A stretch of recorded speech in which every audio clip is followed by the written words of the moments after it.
heran saya. Itulah cara pandang kalian.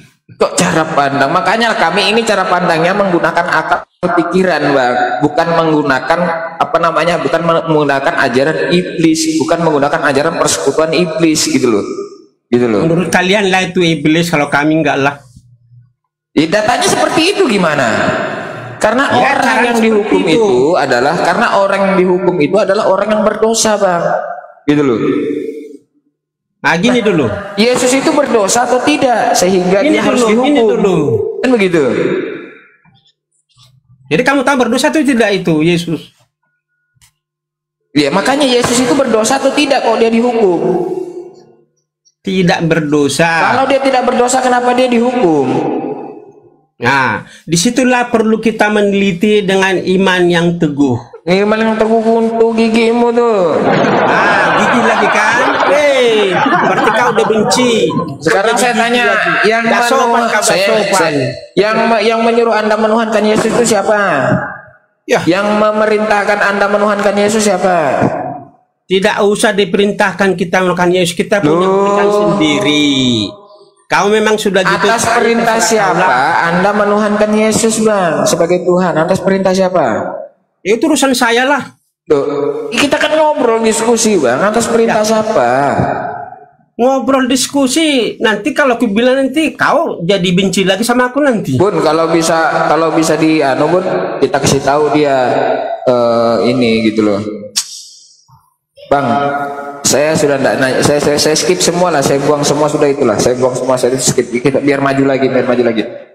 Abang ini meyakini bahwa Yesus itu adalah yang akan datang sebagai penghakim Anda sebagai orang Kristen, betul, Bang?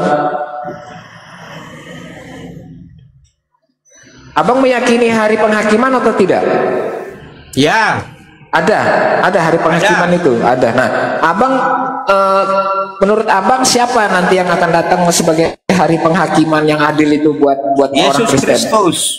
Yesus Kristus. Di mana datanya, Bang? Nah, soal data aku memang lemah dataku. Nah, kalau Abang tidak tahu ya, Abang bertanyalah sama saya gitu loh. Aku bertanya sama kamu dulu. Iya, jadi sabar, Bang, biar nyambung. Jadi kan Abang nggak tahu tuh, sebenarnya pada waktu penghakiman nanti yang datang kepada Kristen di Indonesia itu bukan Yesus, Bang. Menurut kamu? Yesus itu dia hanya diutus kepada Bani Israel. Nah, jadi Kristen di Indonesia ini ketika berdoa, Yesus Tuhan, Yesus Tuhan, yang datang sekalinya Nyi Roro Kidul, Bang. Menurut kamu lah. Tuh, datanya ada, Bang, di Lukas 11 nomor 31. Ah, terserah kamu lah, itulah pengertianmu kan. Mau apakan lagi?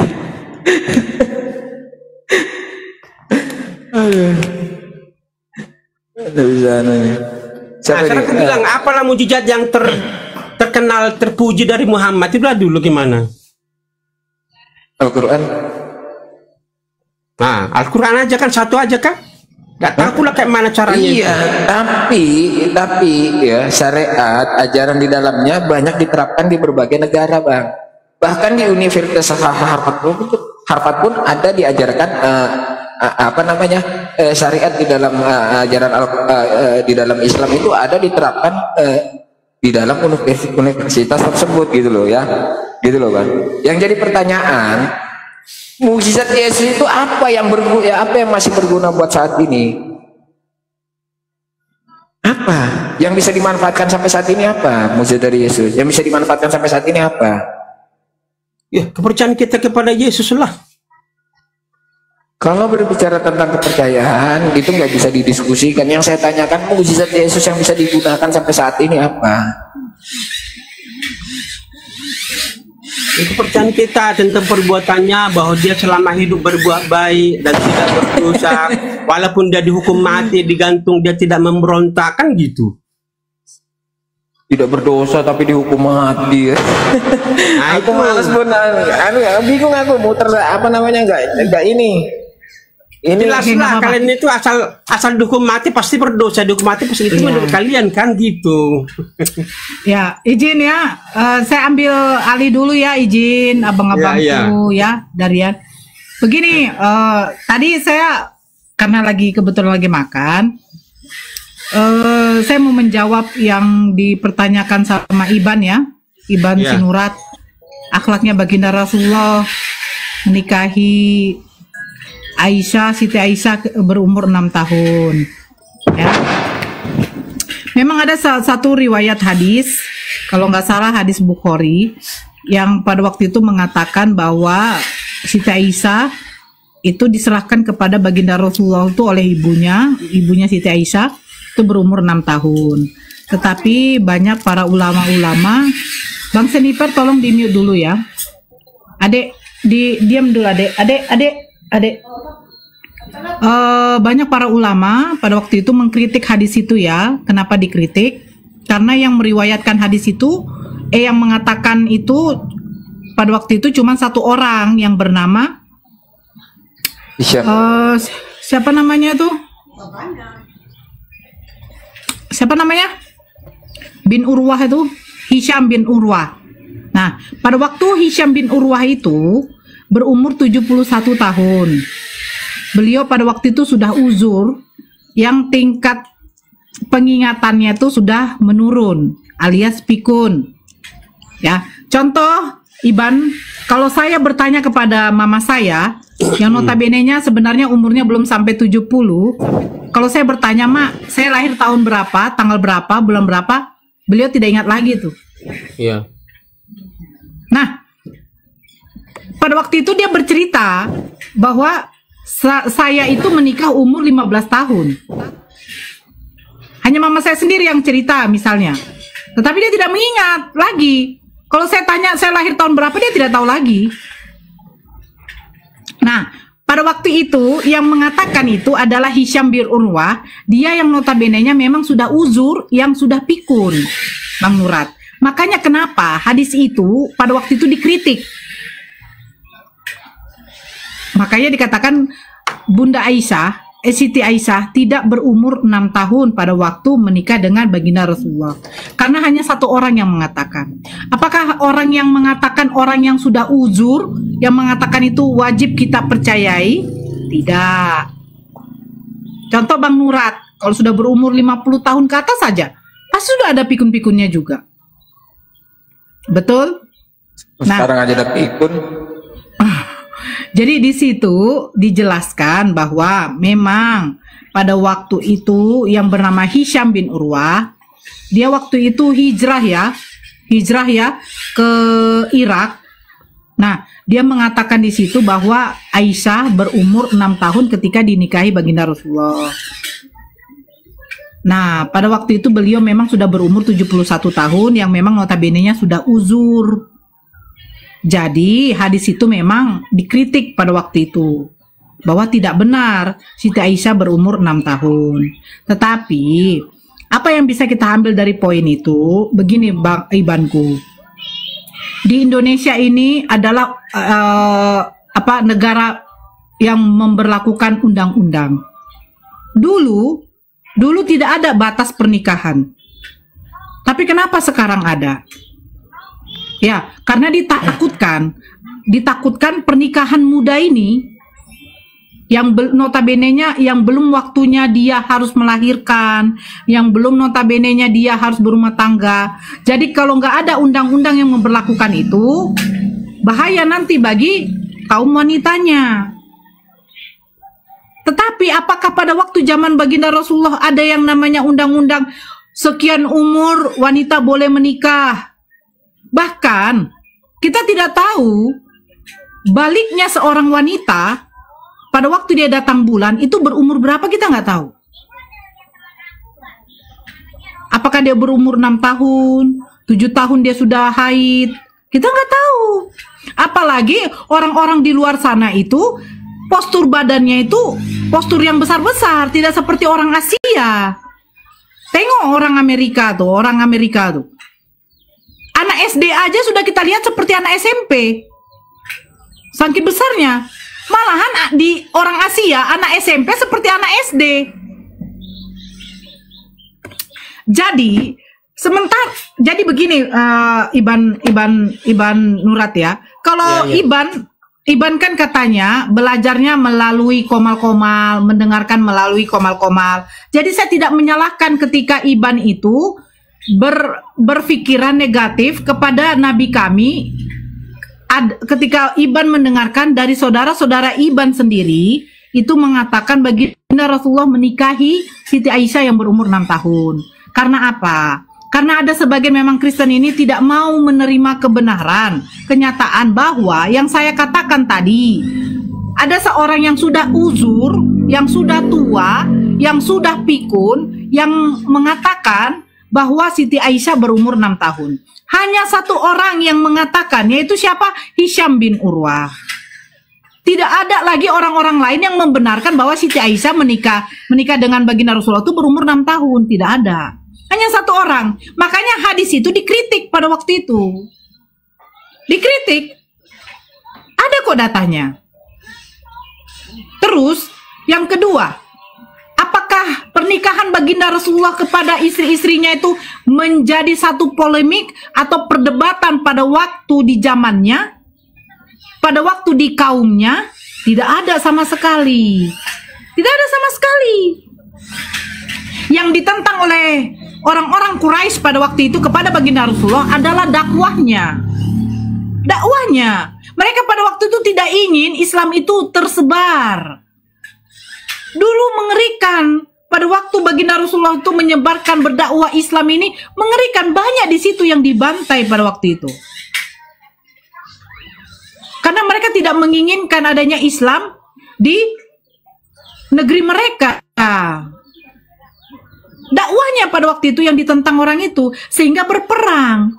Tidak ada berperang, tidak ada satupun pertentangan tentang pernikahan baginda Rasulullah, tidak ada.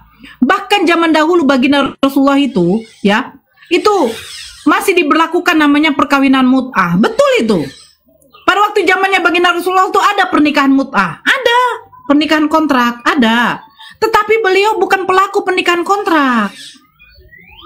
Makanya turun ayat yang tidak memperbolehkan ada pernikahan kontrak, mut'ah namanya. Kenapa? Karena ditakutkan ketika perempuan itu menikah dengan laki-laki A, dia hamil, terus diceraikan, dikawini lagi dia dengan laki-laki B. Jadi bagaimana nasib si anak yang di dalam kandungan itu? Dia bin siapa jadinya? Makanya Allah menurunkan ayat menentang adanya perkawinan mut'ah. Tetapi baginda Rasulullah tidak melakukan perkawinan mut'ah. Kalau memang tuduhan-tuduhan dari pihak Kristen, baginda Rasulullah melakukan pernikahan mut'ah, siapa nama perempuan yang dikawin mut'ah sama baginda Rasulullah? Itu, keluarkan datanya. Gitu loh. Memang pada waktu zaman baginda Rasulullah tuh pada zaman jahiliyah tuh ada pernikahan mut'ah, memang diakui ada kok, sehingga turunlah ayat. Ya. Terus yang ketiga, di negeri Romawi saja, Kekaisaran Romawi, pernikahan anak di bawah umur 12 tahun itu marak pada waktu itu. Karena nggak ada undang-undang, hanya di Indonesia yang ada. Jadi kenapa mau dibandingkan yang sekarang dengan yang di zaman dahulu? Di zaman dahulu itu budak saja bisa digauli oleh tuannya, karena itu sudah jadi milik tuannya, diperbolehkan. Tetapi perbudakan itu mulai tidak ada semenjak baginda Rasulullah menentangnya, memerdekakan semua. Betul. Ada banyak kok buktinya. Perbudakan itu sudah tidak ada lagi. Tetapi Masya Allah mengerikan loh. Pada waktu Indonesia dijajah, perbudakan masih terjadi. Jangan salah. Banyak perempuan-perempuan Indonesia itu yang dijinahi, diperkaos oleh penjajah. Itu dari pihak mana? Pihak Kristen. Siapa yang membawa agama Kristen di Indonesia? Kalau bukan penjajah. Inilah sebenarnya sejarah faktanya Iban Nurat. Kalau katanya bagaimana akhlaknya baginda Rasulullah kamu menikahi bocil? Nggak ada, udah saya bahas. Nggak ada. Hanya satu orang yang mengatakan. Kalau cuma satu orang yang mengatakan bahwa suami saya selingkuh, tidak bisa saya percayai. Harus ada setidaknya saksi itu 2 atau 3. Kalau hanya satu orang itu tidak bisa dibenarkan kesaksiannya.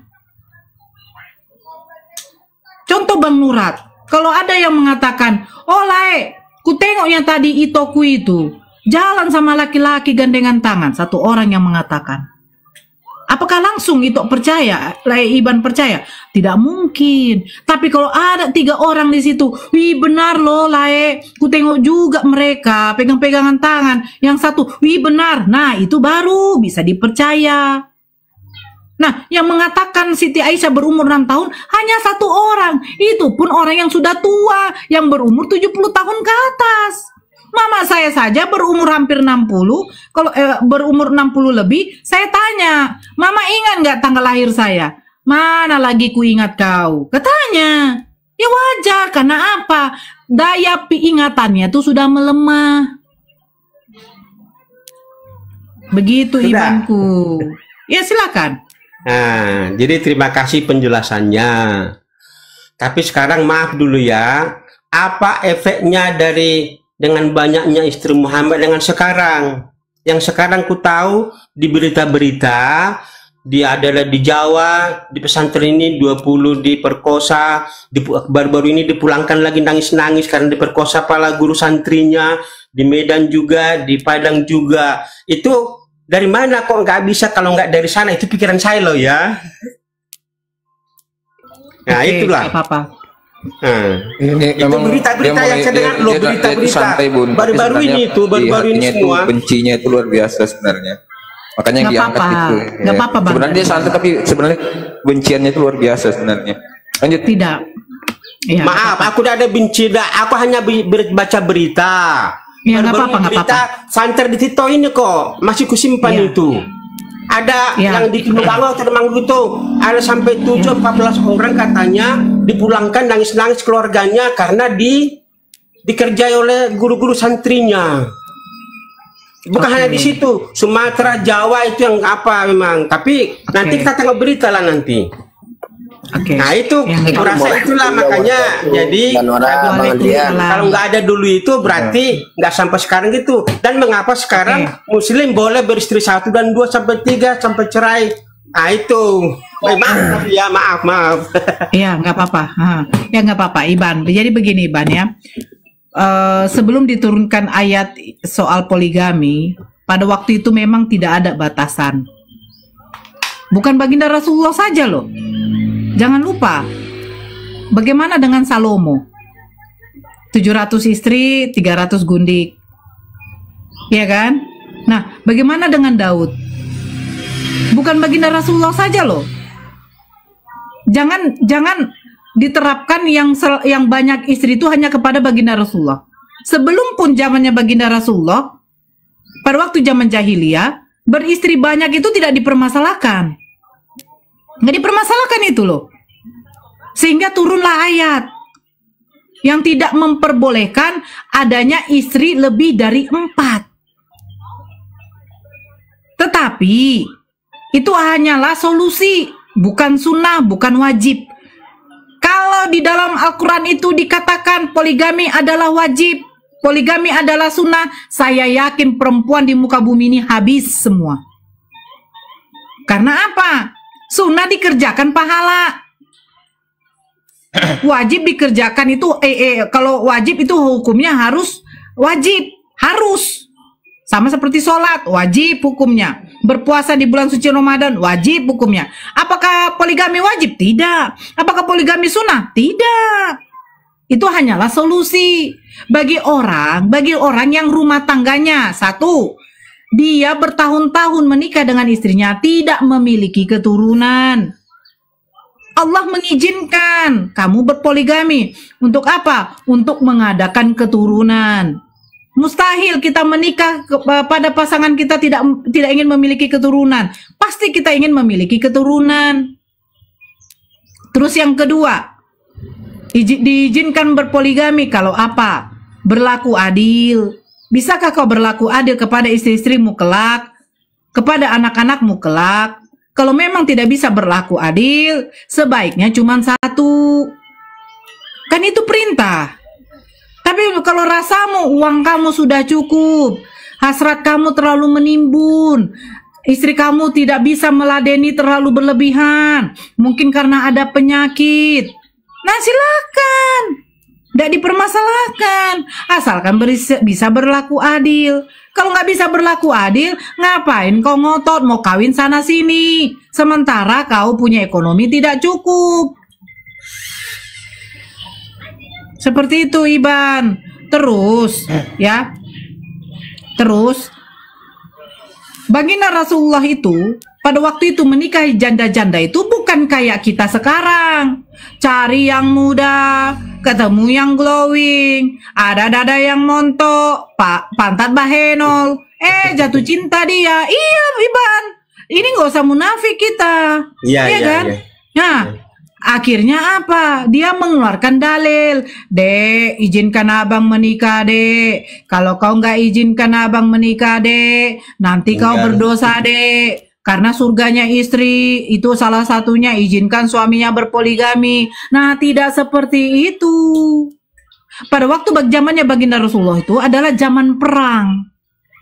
Banyak di situ perempuan-perempuan yang ditinggal mati oleh suaminya.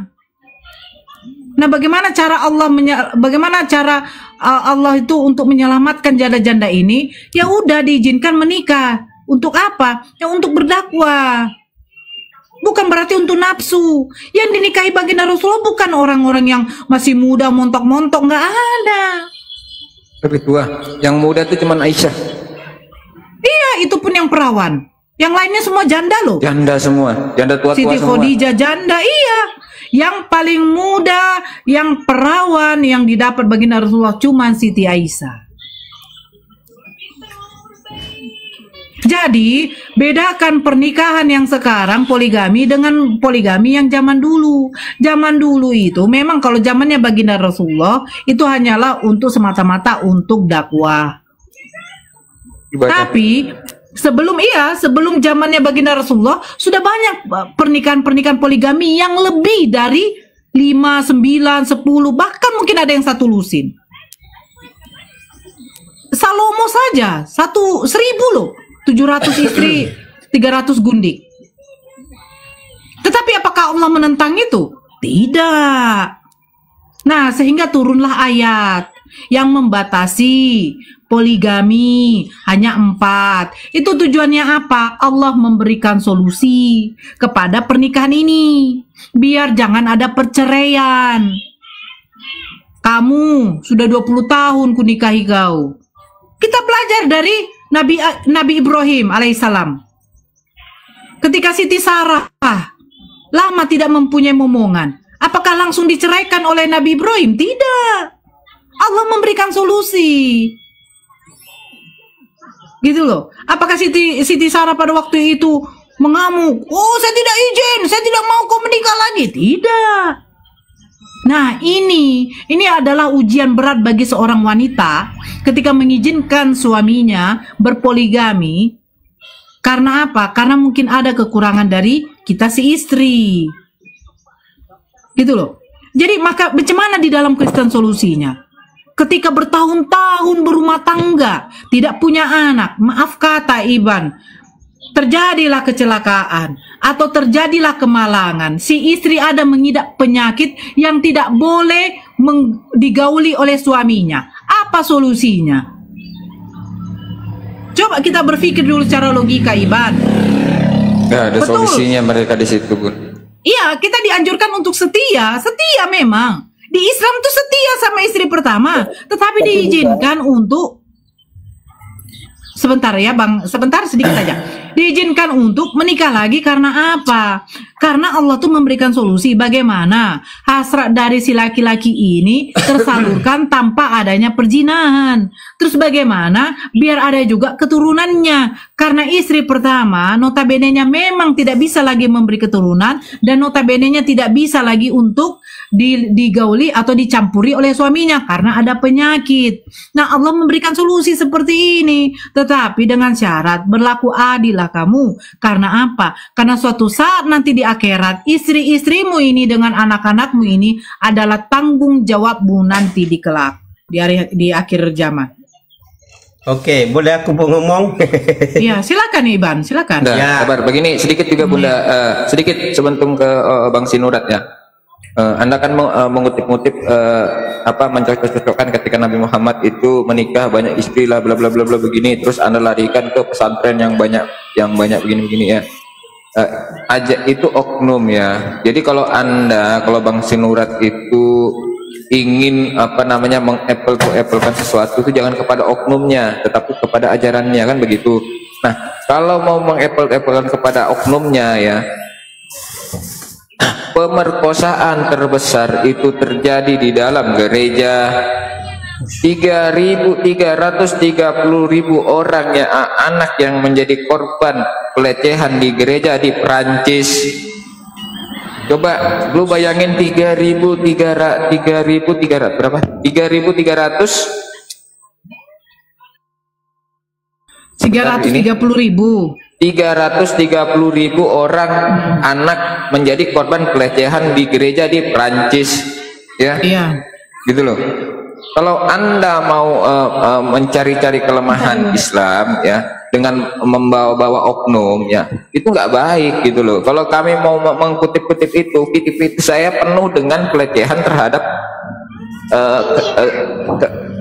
pendeta terhadap ininya jemaatnya banyak gitu loh.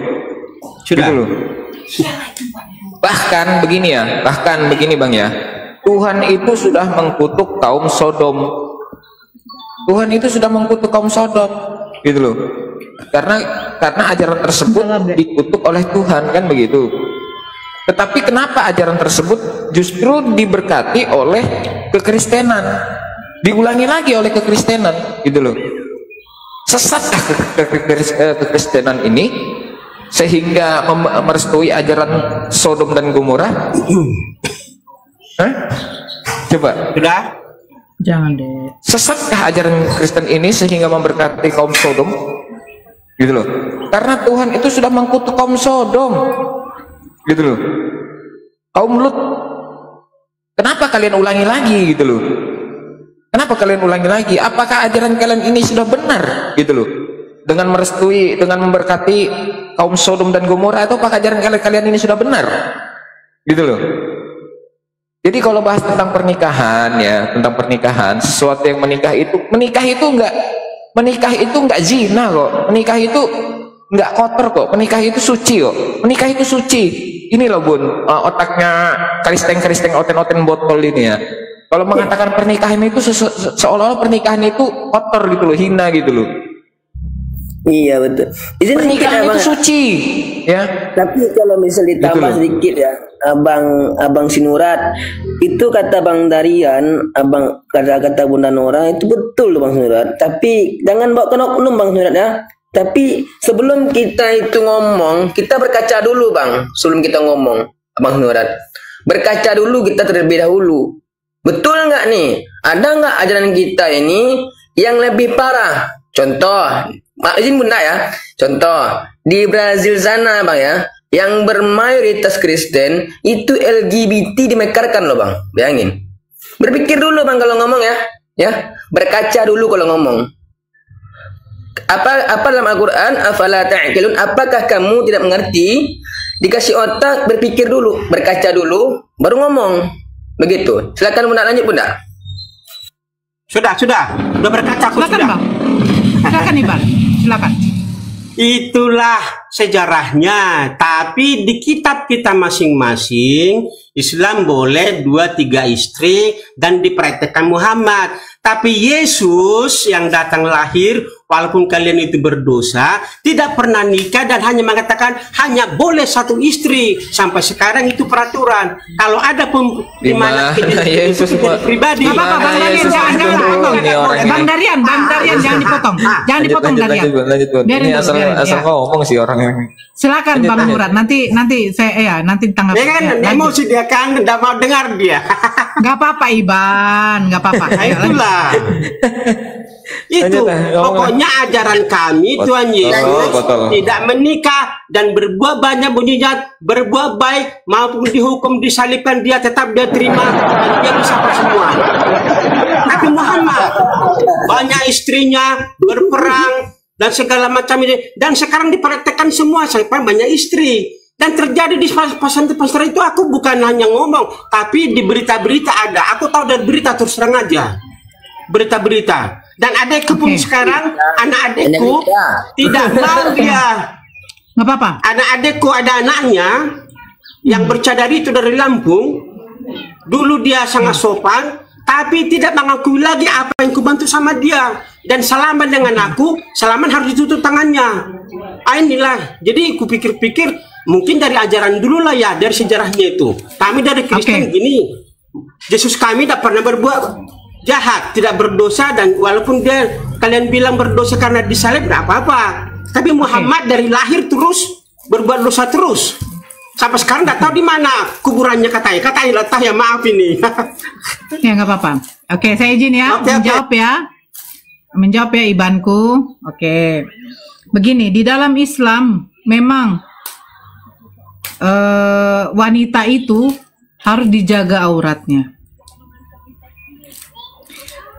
Di dalam Islam, wanita tidak bisa bersentuhan sembarang yang bukan mahramnya. Di dalam Islam, wanita itu diajarkan bagaimana cara bersikap ataupun menunjukkan auratnya kepada yang bukan mahramnya atau mahramnya. Islam, ketika Iban mengatakan bersalaman aja dia tutup tangannya, betul, karena bukan mahramnya. Ipar saya tuh bukan mahram saya. Saya punya saudara, adik laki-laki, adik perempuan, kakak perempuan, suaminya bukan mahram saya. Tidak boleh saya tuh membuka, menunjukkan aurat saya, rambut saya. Gak boleh. Bersalaman pun juga kami sebenarnya tidak boleh berjabat tangan. Harus begini, karena dia bukan mahram saya. Islam seperti itu. Makanya kalau Iban mengatakan Yesus itu tidak mengajarkan pernikahan seperti itu, tidak seperti baginda Rasulullah. Sementara saya bertanya, apakah Salomo itu berzina? Apakah Abraham itu berzina? Apakah Daud itu berzina ketika memiliki banyak istri? Bedakan yang gundik dengan istri, bedakan. Kalau mau mengutip lagi dengan oknum, itu pencabulan dilakukan oleh ustadz kepada santri-santrinya, itu percabulan, bukan pernikahan. Kalau dia memiliki 4-3 istri, silakan kalau dia bisa berlaku adil. Tetapi yang mau saya tanya sama Iban Murad, coba cari data di Indonesia ini, berapa laki-laki muslim yang berpoligami? Berapa? Pasti dikatakan sedikit. Itu pun hanya berlaku kepada orang-orang yang agak berduit. Kenapa orang miskin ini tidak berpoligami? Gak mampu lah. Kalau tidak ada syarat untuk berpoligami, saya yakin, makanya saya bilang, habis perempuan di dunia ini, habis. Kalau nggak ada batasan, kalau nggak ada syaratnya, kalau kau ingin memiliki istrimu 1, 2, 3, dan 4, berlakulah adil. Tetapi ketika kamu tidak bisa berlaku adil, cukuplah cuma 1. Kalau tidak ada seperti itu kata-katanya, saya yakin perempuan di muka bumi ini habis semua, ludes. Janda-janda pun tidak ada sama sekali. Makanya saya katakan dari awal tadi Iban, tidak gampang yang berpoligami. Terus baginda Rasulullah pada waktu itu berpoligami itu karena memang beliau itu ibadah, berdakwah. Apakah perempuan-perempuan yang dinikahi baginda Rasulullah itu adalah janda-janda pirang yang cantik bahenol? Tidak ada. Apakah poligami hanya berlaku pada waktu di zamannya baginda Rasulullah? Tidak. Sebelum di zamannya baginda Rasulullah sudah ada orang yang memberlakukan banyak istri. Sehingga turunlah ayat. Ayat ini diturunkan untuk apa? Membatasi. Jangan lebih dari 4. Ayatnya ada. Nah sekarang. Ayatnya ada Bunda. An-Nisa 3 Iya. Bunda ayatnya. Iya. Dan sekarang begini. Kalau tadi Iban Nurat ya seolah-olah mengatakan berdosa baginda Rasulullah, di mana dikatakan di situ berdosa? Makanya saya bilang, apakah pada waktu zamannya baginda Rasulullah pernikahan baginda ini suatu pertentangan hebat? Tidak ada, tidak ada pertentangan hebat. Yang ditentangi di situ adalah dakwahnya baginda Rasulullah, yaitu menyebarkan Islam, sehingga selalu terjadi perang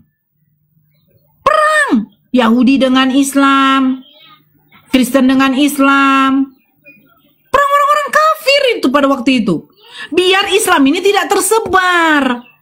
Bukan karena baginda Rasulullah itu adalah seorang pendosa karena menikah dengan beberapa perempuan. Jangan salah, orang-orang kafir, orang-orang Quraisy pada waktu itu ya mempercayai baginda Rasulullah itu mengakui bahwa baginda Rasulullah itu adalah orang yang amanah,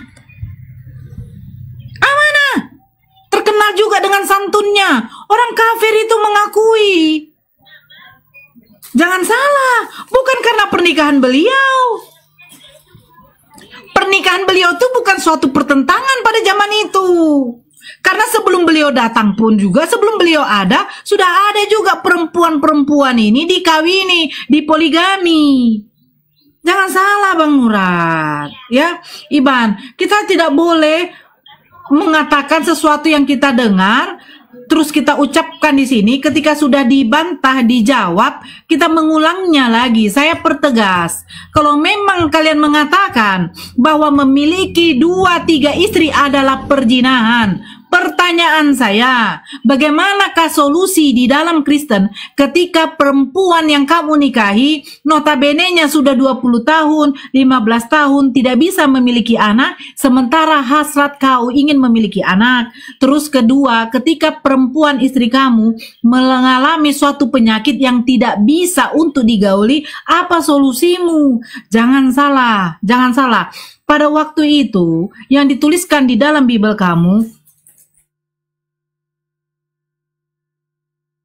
muridnya juga tidak ada satupun yang mempunyai istri. Paulus saja juga punya istri. Ini kenapa? Bertentangan. Bukankah di dalam Bible kalian sendiri mengatakan, pergilah, penuhilah muka bumi ini dengan keturunanmu. Pergilah, penuhilah muka bumi ini dengan keturunanmu. Bukankah itu adalah suatu perintah? Terus kalian mengatakan, apa yang dipersatukan Tuhan tidak boleh diceraikan oleh manusia. Pertanyaan saya, sahnya pernikahan di dalam Kristen itu seperti apa? Kalau di dalam Islam jelas, pertama hakim untuk yang menikahkan penghulu, kedua wali si perempuan, ketiga pasangan laki-laki dengan perempuan, keempat saksi, kelima mahar. Kalau 5 ini sudah dipenuhi, pernikahan itu sah. Tetapi saya bertanya, di dalam Kristen pernikahan sah itu seperti apa? Apa yang dipersatukan Tuhan tidak boleh diceraikan manusia. Pertanyaan saya, yang mempersatukan kalian itu Tuhan apa manusia? Ketika mereka menjadi satu daging, ini dikatakan cuma menjadi satu daging. Apakah satu daging ini laki-laki dengan perempuan menempel atas ranjang baru dikatakan suami istri? Nah ini, bagaimana sahnya pernikahan di dalam Kristen, Abang Nurat, Ibanku? Adakah tercatat Sahnya pernikahan di dalam Kristen adalah dengan pemberkatan oleh pendeta, katanya. Nah, di mana tertulis? Apa solusi bagi perempuan-perempuan di dalam Kristen ketika dia di KDRT dianiaya oleh suaminya bertahun-tahun, mendapati suami yang tidak menafkahi dia, berjudi, mabuk. Tapi solusi perceraian tidak boleh. Bercerai ketika kalau kamu salah satu kalian itu adalah berzina. Nah, ketika perempuan itu bercerai dengan suaminya, dia menikah lagi, dia dikatakan berzina. Apa seperti ini? Jadi Tuhan kamu mengharapkan perempuan-perempuan ketika menikah, dia bercerai muda, ya kan? Pada waktu dia mau menikah lagi tidak boleh, karena sudah dianggap itu adalah perzinahan. Sungguh miris. Mirislah. Adik saya di bawah saya bercerai dari suaminya karena suaminya itu selingkuh. Kedua, suaminya suka KDRT. Tidak boleh bercerai. Tetapi sebagai seorang ayah saya sendiri tidak tahan melihat perlakuan suaminya yang bertahun-tahun tidak ada perubahan. Apakah ditahankan putrinya di depan matanya harus ditampar, dipukul hanya untuk membahagiakan hati Tuhan? Apa yang dipersatukan Tuhan tidak boleh diceraikan oleh manusia, hanya untuk memenangkan, membahagiakan hati Tuhan. Terus melihat putrinya itu babak belur dibuat suaminya. Inilah hukum apa seperti ini? Katanya ajaran kasih. Kasih apa? Iya. Kakak saya juga bercerai. Karena apa? Karena suaminya suka mukul, suaminya suka minum. Suaminya ketika minum mau menggauli kakak saya dalam keadaan haid, maaf kata. Datang ke rumah mama saya, ditengok udah lebam-lebam badannya. Ditanya sama mama saya, kenapa? Saya jatuh, mak. Saya tersenggol, mak. Tidak mau dia jujur. Karena apa? Mungkin memikirkan bagaimana nanti hati seorang ibu ketika mendengarkan putrinya habis dibuat oleh suaminya yang tukang minum. Ini bertahun-tahun loh. Dari 2003 kakak saya menikah sampai 2012. Bayangkan berapa tahun kebiadaban yang terjadi itu. Terus harus didiamkan. Kenapa? Semoga Tuhan Yesus menjamah hatinya dan merubah hatinya. Tetapi kakak saya sudah habis babak belur. Syukur-syukur masih hidup, mati kok pula di rumah sakit. Telepon, Bu, minta maaf, kami tidak bisa menolong nyawanya, Bu. Pendarahannya, geger otaknya sudah terlalu parah, Bu. Yang datang mayat kakak saya. Karena apa? Karena ingin membahagiakan dan mengikuti apa perintah di dalam Bible. Apa yang dipersatukan Tuhan tidak boleh diceraikan manusia. Tetapi apa? Tuhan menginginkan kematian secara brutal. Nah, ini maksud saya. Tetapi ketika di dalam Islam ada solusi, seolah-olah Nabi Muhammad itu berzina, berbuat dosa. Ini istri loh. Saya dinikahi oleh laki-laki yang notabene-nya punya istri. Nah, istri dia tidak bisa memuaskan nafsu dia. Uang dia banyak. Iya kan? Dia minta izin, Dek, saya mau menikah lagi, Dek. Maaf, Dek, bagi saya kamu juga udah sempurna bagi saya. Tetapi bagaimana lagi, hasrat saya terlalu berlebihan. Datang istrinya, silahkan abangku, asalkan kau bisa berlaku adil. Karena apa? Nanti suatu saat, dosa-dosanya itu kau akan pertanggungjawabkan kelak nanti di akhirat. Istri-istrimu akan kau tanggung jawabi. Betul. Nah, ketika saya dinikahi, jadilah istri kedua. Datang Kristen, itu udah zina, berdosa. Kenapa berdosa? Daripada suami saya check-in di luar sana secara diam-diam. Tiba pas sampai di rumah, aku tengok dia udah capek. Menggauli saya pun sudah tidak bisa. Ditengok ada bil. Tapi lebih baik kalian memilih zina sih. Nah, ini secara kodratnya aja deh. Kalau kita memang memakai akal sehat kita ya, kita memakai akal logika kita, Allah itu, Tuhan itu tidak memberatkan hambanya. Tidak memberatkan. Allah memberikan aturan-aturan dalam hidup kita, biar kita bisa hidup teratur. Jangan berbuat dosa di luar sana. Jadi semua sudah dihadapi nih. Dihadapi. Ya Allah, istri saya tidak bisa mempunyai keturunan. Saya sih perempuan. Ya Allah, saya sebagai wanita ada kekurangan. Engkau menguji saya dengan tidak bisa memberikan keturunan pada suami saya. Apa solusinya ya Allah? Daripada dia berbuat zina di luar sana, sementara dia menginginkan keturunan dari biologisnya. Dikasih solusi. Datang ajaran Kristen, itu sudah zina. Kenapa? Kalian menuntut setia, tetapi hati kecil kalian menginginkan lebih dari itu. Betul. Allah tidak menyuruh kok menceraikan. Hei, istri kau tuh tidak bisa punya anak, ceraikan saja. Nggak ada. Dikasih solusi. Makanya kita Islam ini wanita tuh harus dibubuhi dengan ilmu agama, biar mengetahui apa tujuan dari ayat ini. Apa tujuan Allah menurunkan ayat ini? Itu tujuannya. Bukan apa yang dipersatukan Tuhan tidak boleh diceraikan manusia. Betul. Apa yang dipersatukan oleh Allah, Allah ketika menyatukan pasangan ini tidak boleh diceraikan oleh siapapun juga, ya kan? Karena apa? Karena kalau itu sudah tidak baik lagi di dalam rumah tangganya. Kalau masih baik, makanya Allah memberikan solusi. Solusinya apa? Bisalah kalian berpoligami. Hei laki-laki, berpoligamilah kalian jikalau kalian bisa berlaku adil. Duit kau 35 juta, istri pertama dapat 15 juta. Bisa kau menikah istri kedua dapat 7 juta. Silakan. Bisa kau mengatur waktu. Silakan. Tanggung jawabmu yang perlu. Nanti apa? Di akhirat nanti kau akan dipertanggungjawabkan.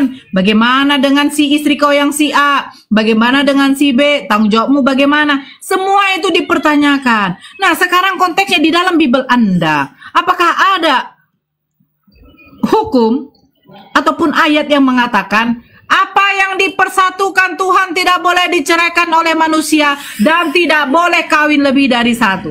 Jangan karena Yesus tidak menikah, jangan karena 12 muridnya tidak menikah, seolah-olah kesetiaan satu saja sudah cukup. Gak ada. Di dalam Bible kalian menentang dengan poligami itu tidak ada sama sekali. Gak ada sama sekali. Gak ada. Tunjukkan sama saya ayatnya itu, Iban. Di mana datanya Tuhan tidak mengizinkan untuk beristri lebih dari satu? Coba. Silakan. Sudah Iban. Ya silakan Iban. Secara logika aja kita. Ya. Nah sekarang aku hanya kesimpulan yang kutarik dari semua pembicaraan kita. Pertama, ajaran Nabi kita masing-masing kita ikuti. Siapa nabinya? Nabi kalian Muhammad, kami Yesus Kristus. Oh berarti Yesus adalah nabi. Tunggulah dulu.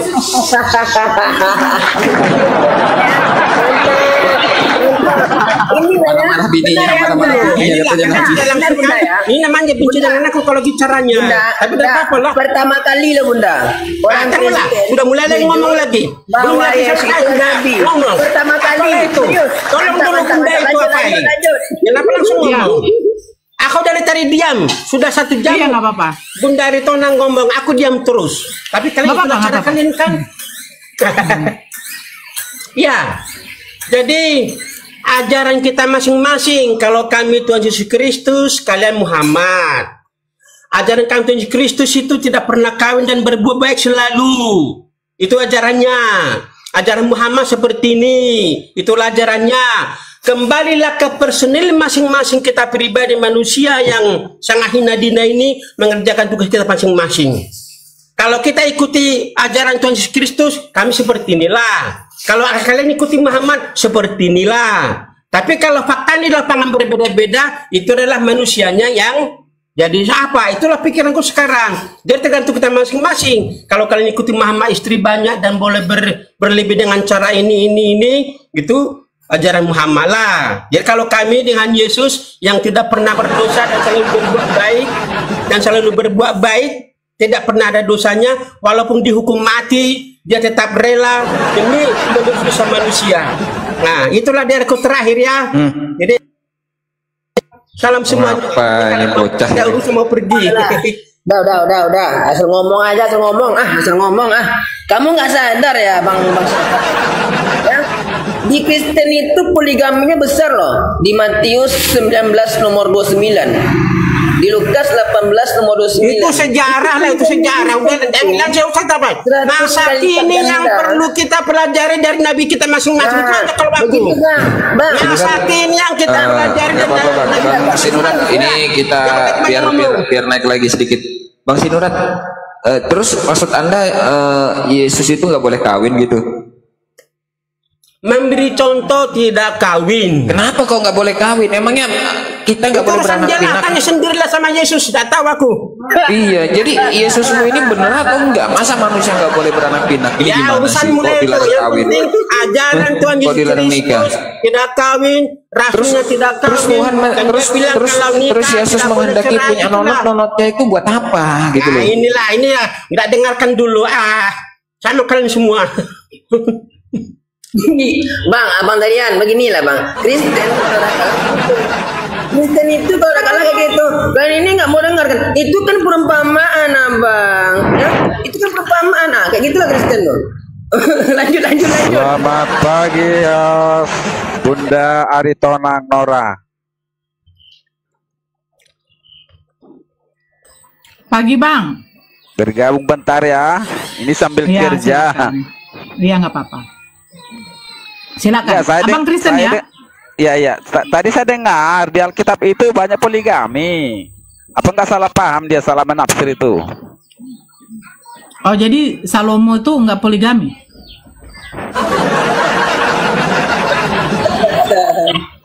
Salomo? Iya. Oh iya. Bentar ya, ini sambil kerja. Iya nggak apa-apa. Salomo, Ya. Daud, Abraham nggak poligami.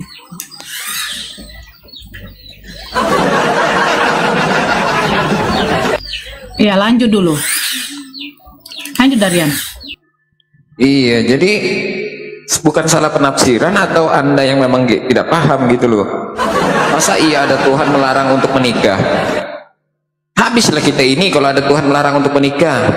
Yesus aja dilahirkan itu menghendaki dirinya memiliki kelamin gitu loh. Kalau Yesus itu ditakdirkan dia dirinya untuk menjadi manusia dan memiliki kelamin, terus kelamin itu untuk apa? Cuma buat kencing gitu.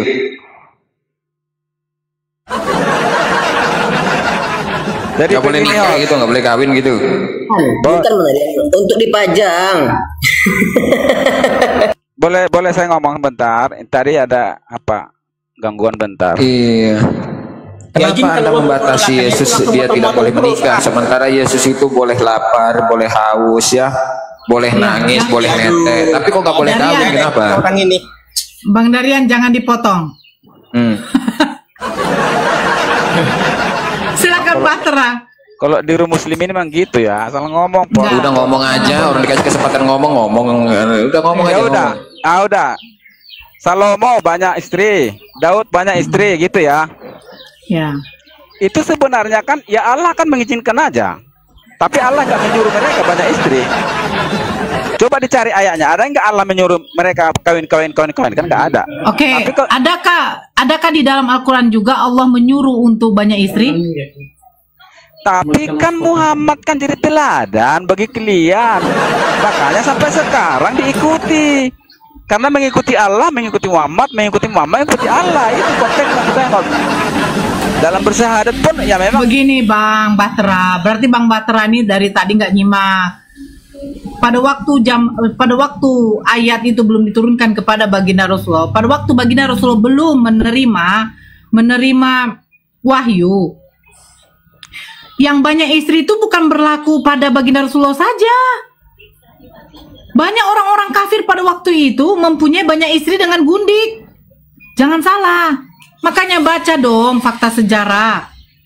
Iya sudah baca. Nah, akhirnya tunggu dulu, tunggu Bang Batra. Akhirnya turunlah ayat yang tidak memperbolehkan banyak istri.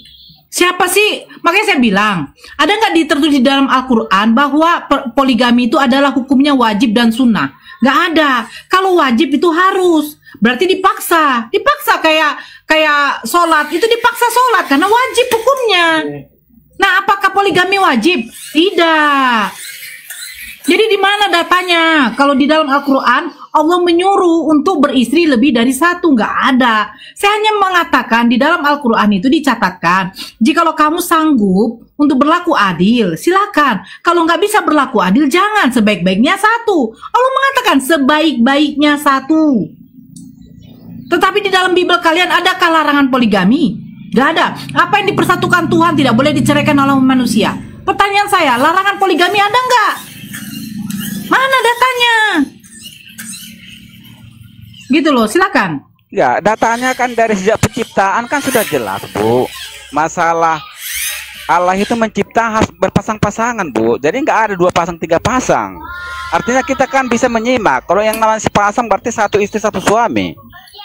Masalahnya sekarang karena nabi-nabi terdahulu banyak istri, itu kan berarti ada firman-Nya Allah untuk menyetujui itu. Tapi sekarang menciptakan pasang-pasangan, larangan poligaminya ada nggak? Itu kan juga pasangan itu. Loh, kalau udah namanya 2 istri 1 suami kan bukan Bang Batra. Konteks dari pasangan bukan berarti satu-satu. Itu adalah lawan. Laki-laki, perempuan, tinggi, pendek, gemuk, kurus. Itu namanya pasangan. Bukan berarti satu pasang. Jadi buktinya paham nggak sih konteksnya?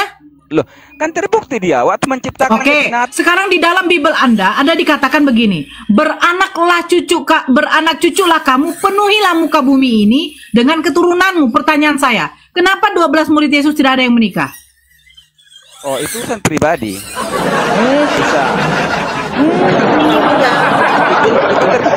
Itu pribadinya. Ini bentar. Karena gini Bunda, itu apanya dipajang doang katanya. Loh, sekarang kan gini Bang, kalau memang kita cari dalilnya kenapa murid Yesus nggak menikah, memang tidak ada. Tapi itu keputusan pribadi, dia mengikut Allah, kan gitu. Budaya pribadi. Dengan Lamek gimana, Abang? Lamek itu dalam Kejadian 4 nomor 19, Lamek itu menikahi istri 2 istri loh. Coba buka. Kejadian 4 nomor 19, coba buka. Gimana itu, Abang? Itu bagus nggak tuh?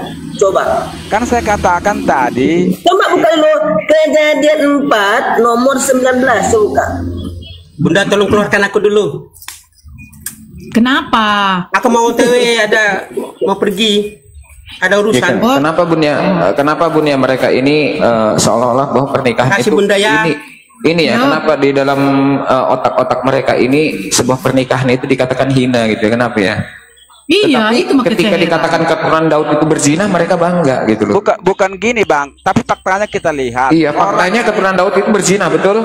Enggak, dengar dulu Bang. Enggak, saya tidak mendengar Anda. Faktanya keturunan Daud itu berzina, betul?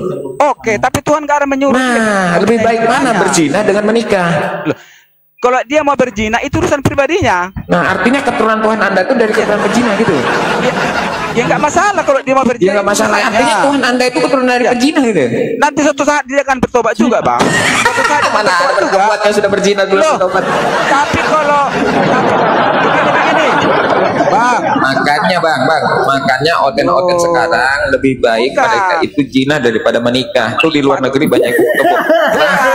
Bahkan oten-oten di luar negeri sana yang jelas-jelas terang-terangan kaum Sodom itu sudah dilaknat oleh Tuhan. Diulangi lagi oleh Kristen dengan menikahkan pasangan Sodom di dalam gereja. Ajaran kalian ini sebenarnya sesat atau tidak? Urusan pribadinya sama Allah. Kalau mau berzina dia silakan. Itu artinya kalian sesat.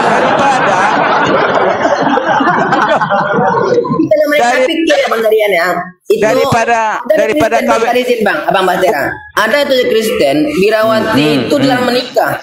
Pastor dalam menikah, pendeta menikah, tapi kok kenapa menikah? Tapi kan ada larangan. Ada 3 kaul yang dijamin. Itu gimana tuh Bang? Ya, padahal itu dilarang loh. Tapi kenapa kebanyakan birawati itu hamil dalam luar nikah. Coba jawab. Silakan. Itu pelanggaran, Bang. Bukan pelanggaran. Loh, yang namanya berbuat dosa, ya dia yang berbuat dosa. Oke, saya bacakan ya, abangku ya. Dengarkan ya, dengarkan. Saya bacakan ke abang ya, ini ya. Saya ada data ya, Bang ya. Nih, dengarkan baik-baik ya. Mana nih ya? Nih. Sepertinya halnya